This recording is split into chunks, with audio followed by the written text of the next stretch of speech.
Tu connais cette personne qui rit de tout, celle qui trouve de l'humour là où la plupart s'effondreraient. Ce rire-là n'est pas anodin. Il ne vient pas de la légèreté. Il vient de la survie. Et je ne parle pas d'un petit malaise ou d'un mauvais souvenir. Je parle d'expériences qui modifient profondément la façon dont un cerveau perçoit le monde. Imagine la scène.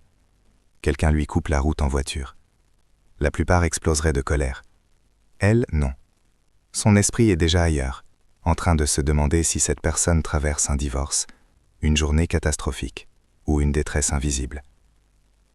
Quand on a survécu à de vraies tempêtes, les petites pluies des autres ne provoquent plus le même chaos. Voilà ce que personne ne dit sur les personnes qui ont trop vécu. Leur cerveau fonctionne différemment. Pas parce qu'il est cassé, parce qu'il a été entraîné. Entraîné à survivre. Entraîné à anticiper. Entraîné à rester en alerte, même lorsque le danger n'est plus là. Ces personnes développent une forme d'immunité au chaos. Pas une immunité à la douleur, mais une résistance à l'effondrement. Elles savent que survivre n'est pas une option, c'est une certitude. On pourrait croire qu'après l'enfer, elles deviennent froides, cyniques, fermées. Mais c'est souvent l'inverse. Elles deviennent profondément empathiques, parfois même excessivement. Elles reconnaissent la douleur chez les autres sans qu'un mot soit prononcé. Un ton qui change, un sourire forcé, un silence un peu trop long. Elles ont appris ce langage par cœur. Elles lisent le silence comme d'autres lisent un texte. Elles sentent l'atmosphère émotionnelle d'une pièce dès qu'elles y vont.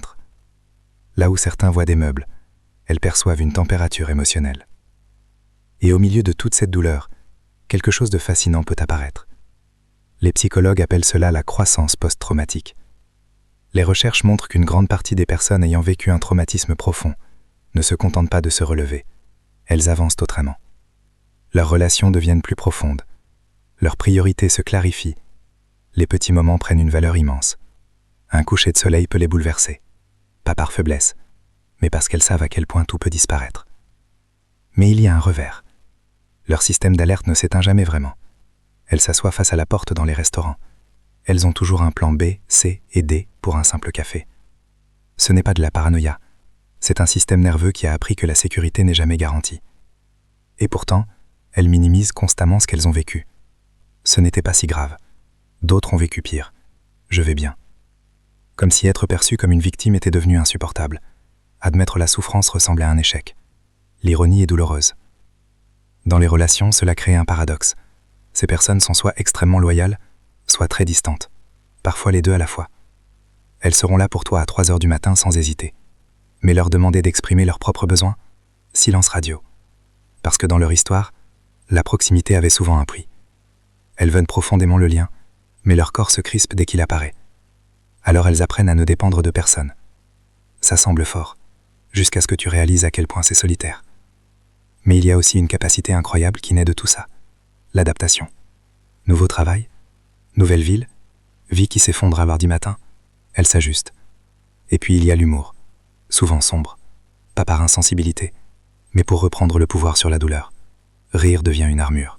Chaque blague est une petite rébellion contre ce qui a essayé de les briser. Elles entretiennent aussi une relation étrange avec le contrôle.